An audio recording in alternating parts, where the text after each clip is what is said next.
thought what I would do is start out with a perspective, and it's from a psychologist that I've worked with up in the Portland area a little bit. I've gotten to know her through some of the trainings I've gone to. She is a very popular psychologist who works with a lot of healthcare providers and educators in our state.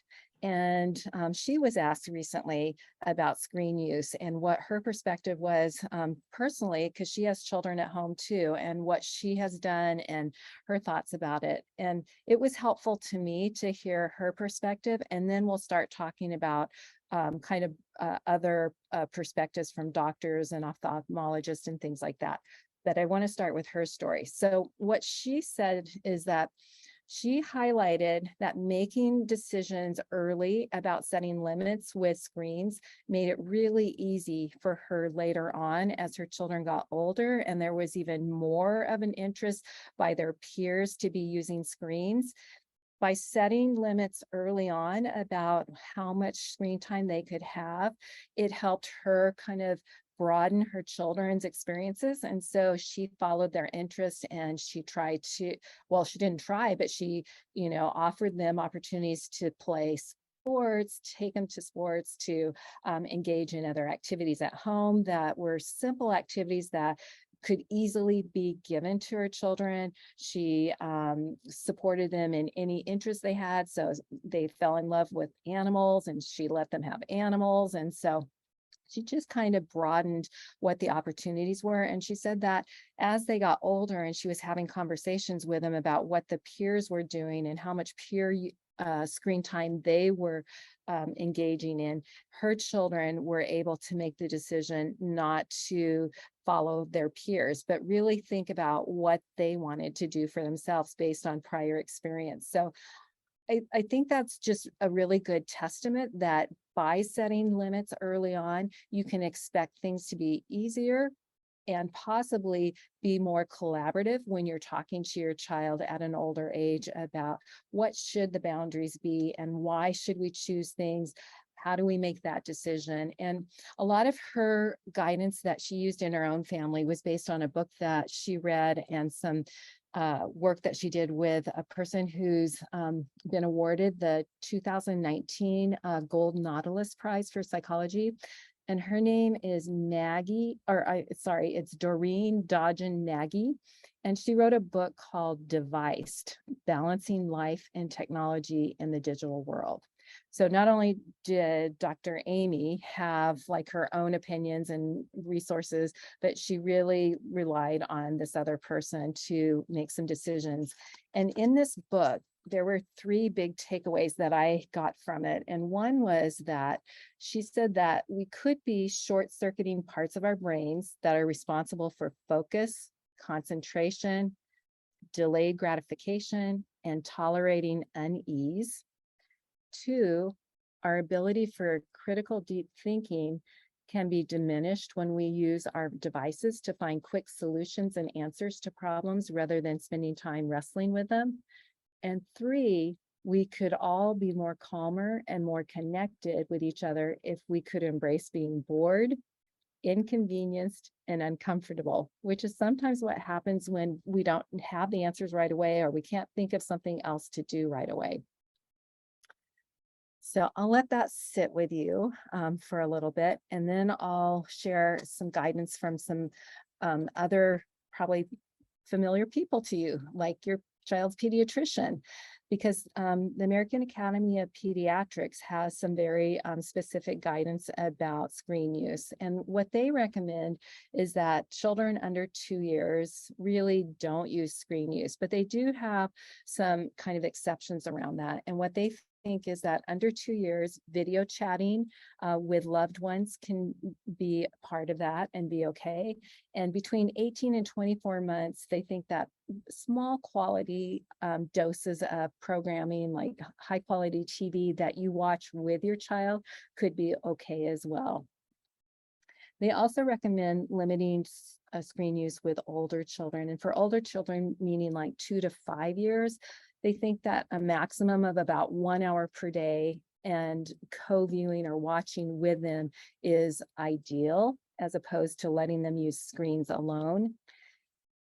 And that's kind of the big idea for pediatricians, is that any screen use with young children under 5 is done with other people, so that it's not something they do alone. And I'll explain a little bit more the reasoning behind that as we get to the next slides. Some other guidance that is out there has to do with developmental guidance. And the developmental guidance is like from specialists, service providers that you might be working with, or early childhood teachers. And what they are highlighting is that having routines at home that include things other than screen use can be really helpful.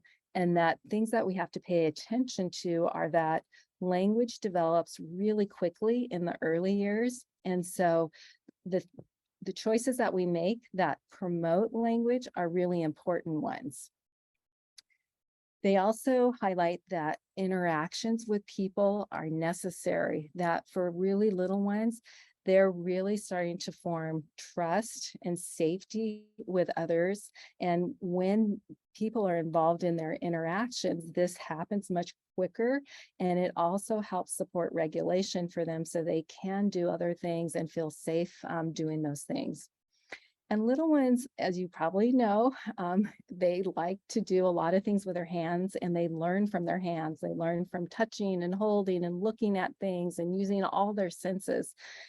So the more that we can provide experiences that allow them to have a variety of things in their hands, the more they are learning about the world around them.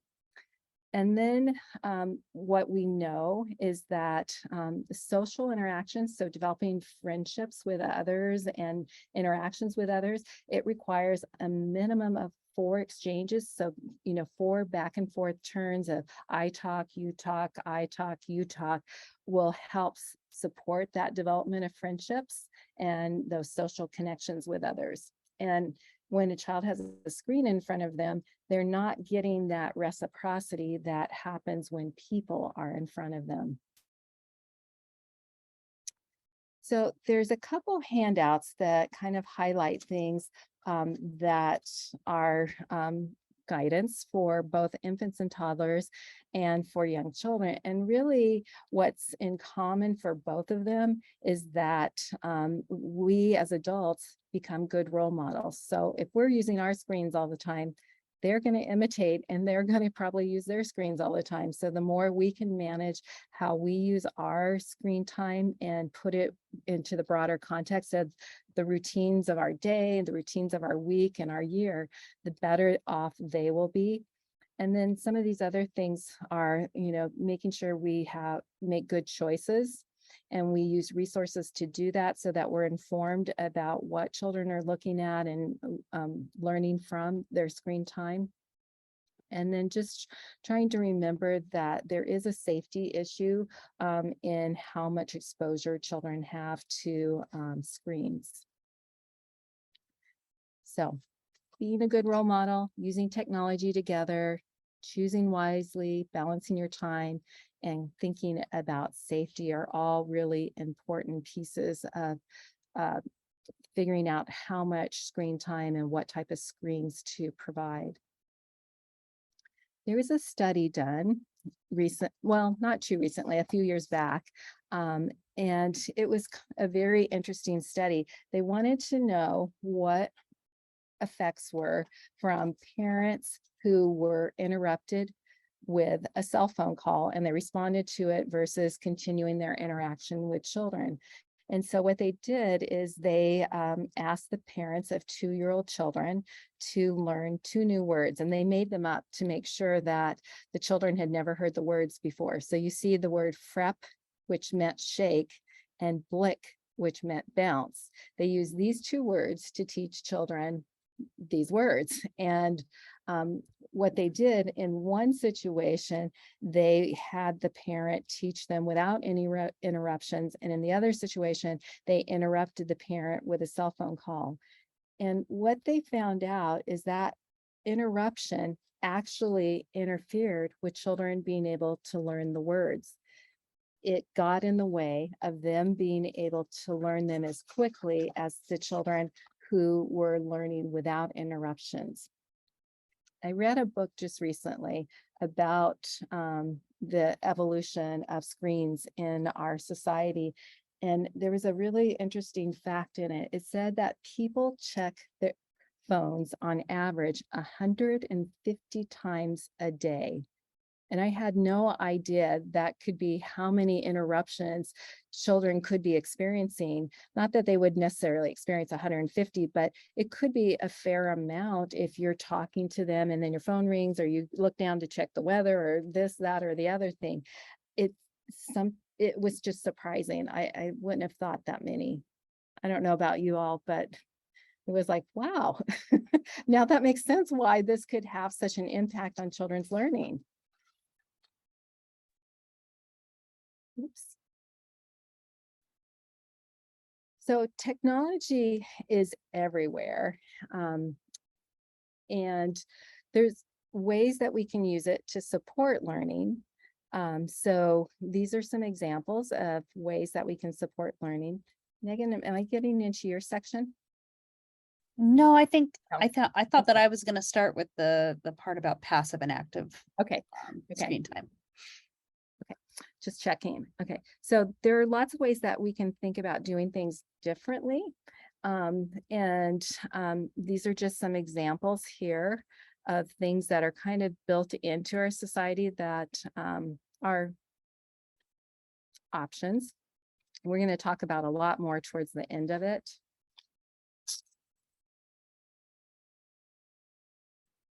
The American Academy of Ophthalmology also has guidance. And the reason they have some guidance is because of the impact that it can have on developmental outcomes from children. A recent study from the Frank Porter Graham Child Development Center found that if a child's sleep is that children's sleep is really critical to their brain development, because a lot of work happens while children are sleeping. And so if that's interrupted, which screen time use can interrupt sleep quality. So if children use screens right before bedtime, it can make more brain activity occur that makes it more difficult for them to sleep and have that consistent sleep. The quality decreases of their sleep. It can have impacts on eye development, and it's also, there's studies that are showing that it increases attention deficit hyperactivity disorder. Part of the reason that the sleep can be impacted is that the blue lights in the screens suppresses melatonin production. So some things that they suggest that could be alternatives to screen use are giving children puzzles instead, building with blocks or pegboards, stringing beads, kind of old-fashioned toys that used to be really popular with children. And then using a 20-20 rule, which means that you would take a break every 20 minutes to look 20 feet away for 20 seconds. Playing catch with a softball, so doing something where there's some distance involved instead of just up close screen use, and then wearing sunglasses and a hat when you're outside or experiencing excessive light, and then playing outside more.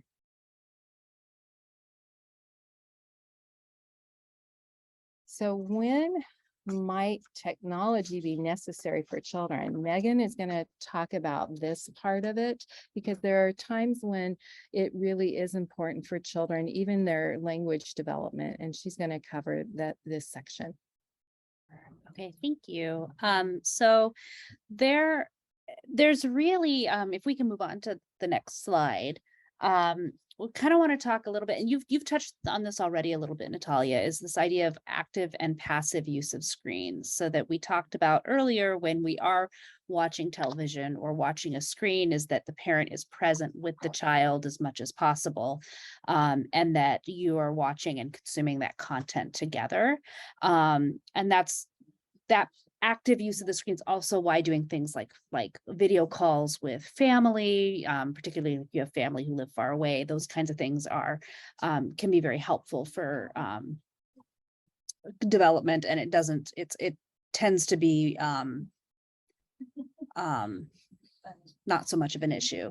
So so really it's that when we do have that screen time, we are trying to be active with it, trying to use it. You can, you know, if you were engaging with your child with the game or the video, that you can be working to have a connection and develop some of those language skills. One of the things I did want to talk about, if we go over to the next slide, is our use of augmentative and alternative communication. So we at EC Cares, we for some of the children that we work with, we have iPads that have apps on them that we use for communication development. And so the acronym that we put out for this is AAC. AAC stands for Augmentative and Alternative Communication. That means that it's something that would either supplement verbal speech or be used instead of verbal speech. And AAC can be a lot of different things. That can be, you know, low tech, which would be something like a gesture or pointing or sign language. You know, we also have things that are more low tech. They don't require batteries. Something that could be like, I actually have one right here. It is a, whoops, sorry, I was trying to unblur my background. So it's a bunch of pictures on a card that we can use to communicate. But we also talk about more high-tech AAC, and those are particularly, these are the speech generation devices that they are screens, and a lot of times parents have concerns about whether or not this falls under the same guideline in terms of screen time as we're looking at everything else. If we can move on to the next slide. We use AAC, and it can be appropriate for people with, and for a number of reasons. Anybody who has difficulty communicating verbally. So common disabilities of people who use an AAC device would be autism spectrum disorder, cerebral palsy, developmental disabilities, an intellectual disability, a developmental apraxia of speech or other disorders. And it could also be just if for, you know, situational mutism, other things like that. So there's a number of reasons why somebody might use a device. And we don't need to limit screen time for that, for those AAC screens. They are a means of active communication for all users. Use of this high-tech AAC does not inhibit development. And because it is it's all about two-way communication. So we are working at encouraging the building language use and interactions with others. So essentially, you know, we want to minimize that passive screen use, but there are times when, if it is being used actively to develop communication, particularly if it's being used as an alternative form of communication, there is no limit on that. So, but if you have questions, talk to your team, talk to the SLP you're working with. You know, questions are always welcome. Yeah. Okay. Okay. Whoops. So I think I'll pause here for a moment. I'm going to stop sharing the screen because I just want to do a check-in. That was a lot of information that we shared, and I want to see how everyone is feeling about that, or if you have questions.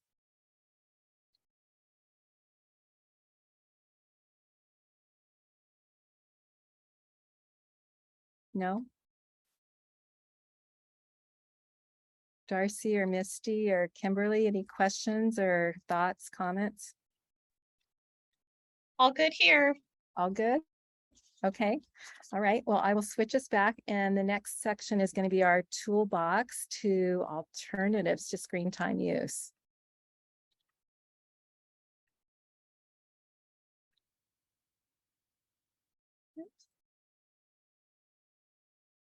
All right, so this probably looks familiar, some of these pictures, and it might be really obvious that these are things that we can do instead of screen time, but sometimes because screens are so easy to give to children, we have to be more intentional about it, and we actually have to think about how we're going to use this and plan to have these items ready and as easily accessible as we do other things. So if you love music and you have been a musician in your life as an adult, it may be a wonderful activity to kind of plan how you would share that with your child. And it doesn't have to be, lessons. It can just be you showing the guitar, letting them strum a few things on it, or it could be getting pots and pans out and banging them with a wooden spoon.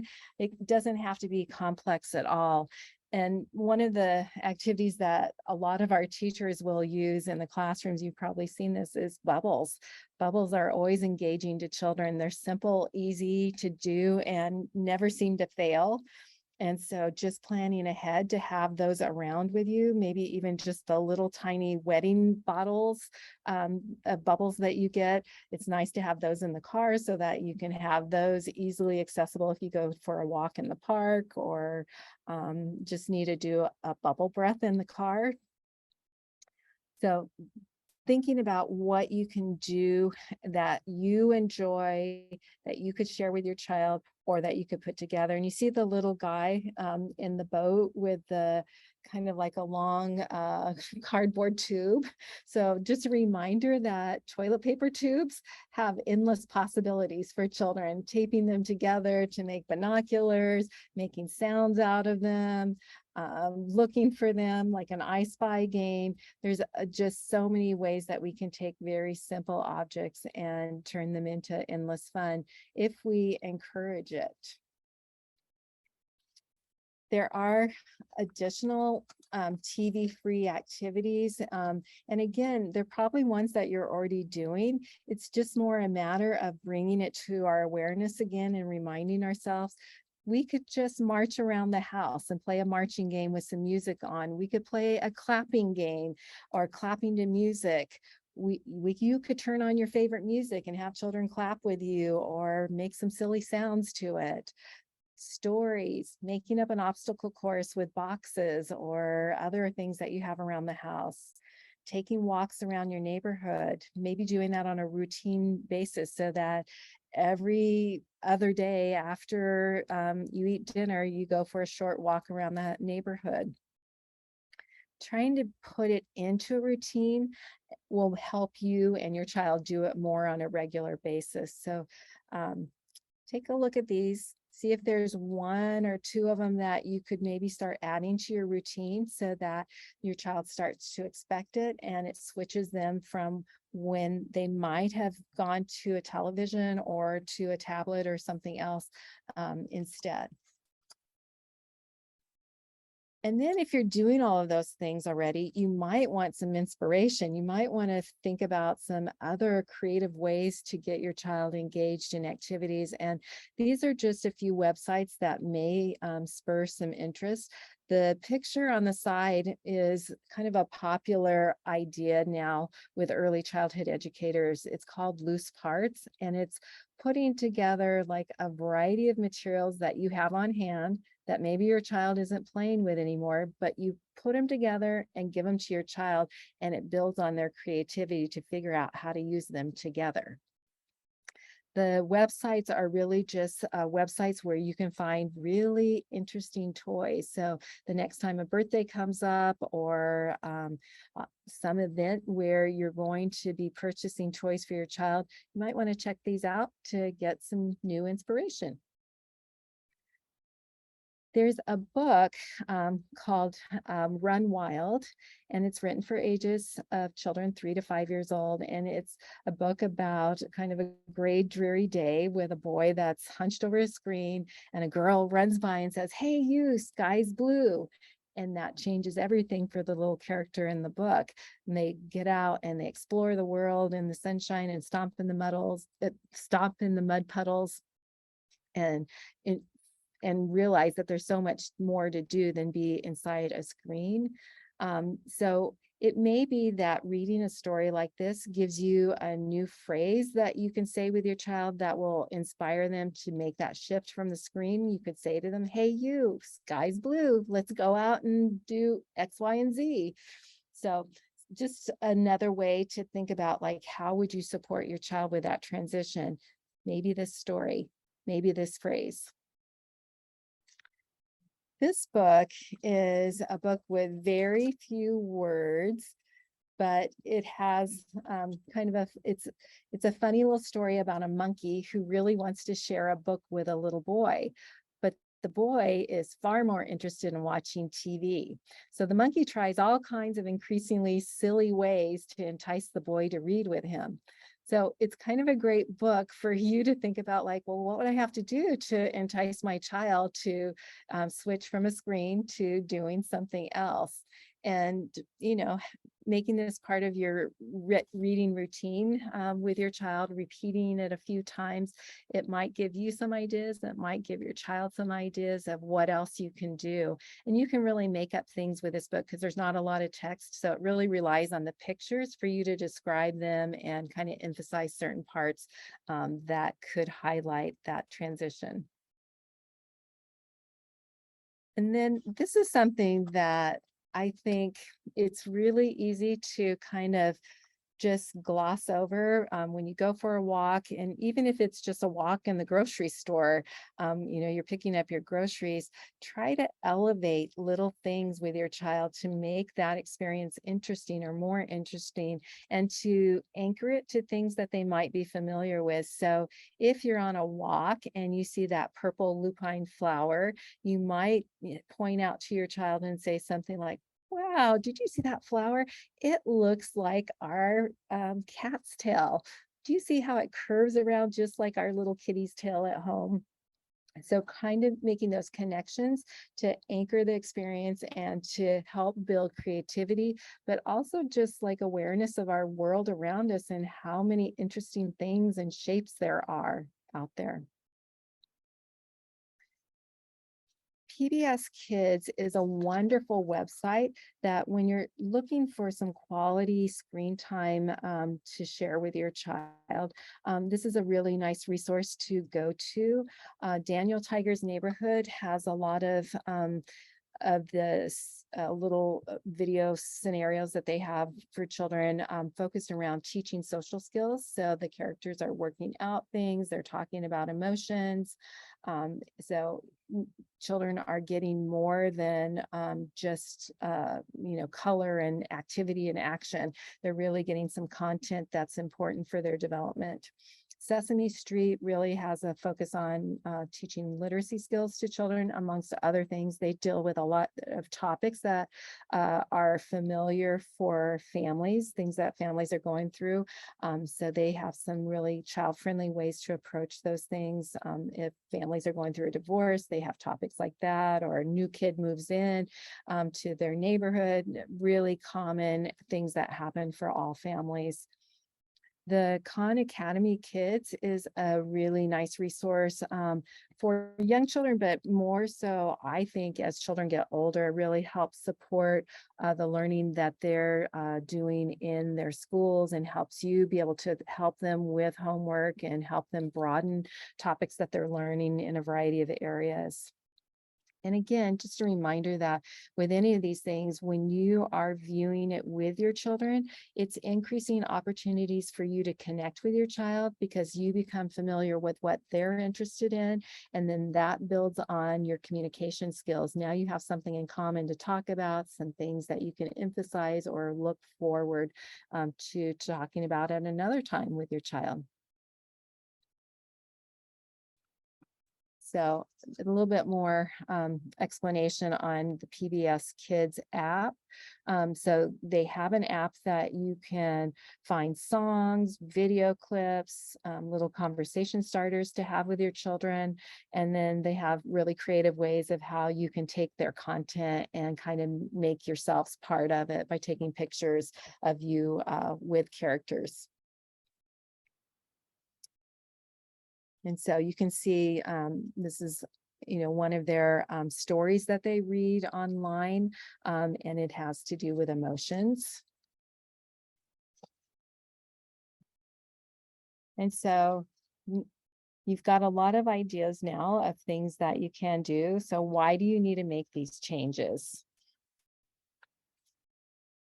You might need to make them to help children understand what your job is and what their job is. And your job is really to make sure they eat every day, they play every day, and they get some rest every day. And it can really be that simple that in thinking about screen use, that those are really the key things in a child's life, right?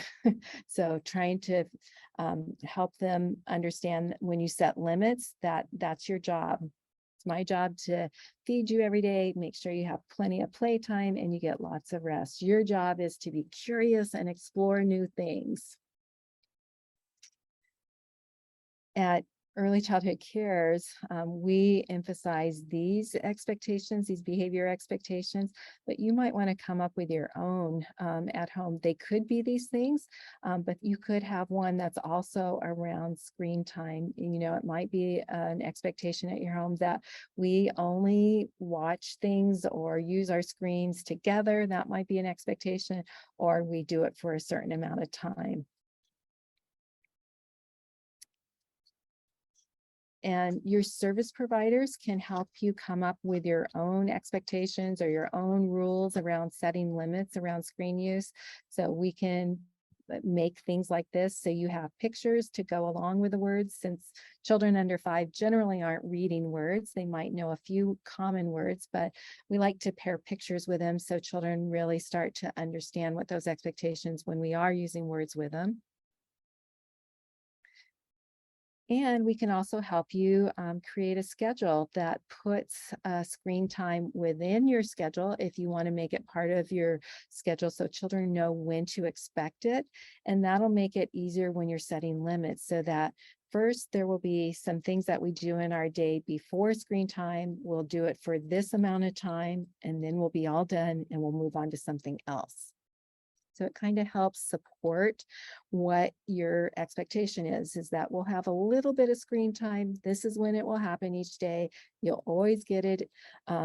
Or we'll do something different. It might be a choice. We can have screen time or we can have park time. Which one today?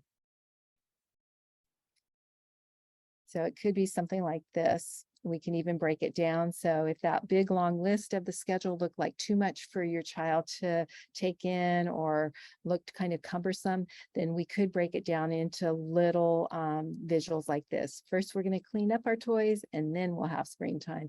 And trying to think preemptively of what would be the best combination so that I can get the behavior from the child that I'm expecting, that we always clean up our toys after we're done playing with them, and then be reinforced with something they're looking forward to, like screen time.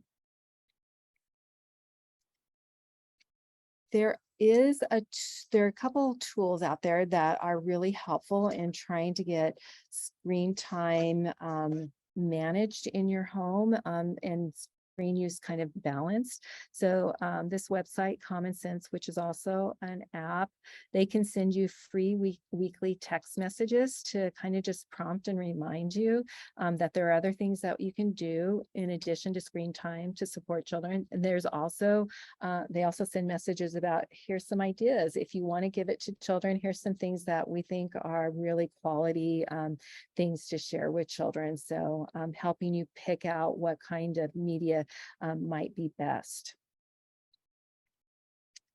And then there's another resource called the Smiling Mind app. It's out of Australia. And they are really kind of set up to really help you kind of go through this process of changing what you've been doing before in terms of giving your child access to screens or even yourself by having these digital detox sessions. So kind of walking you through how to help you manage that.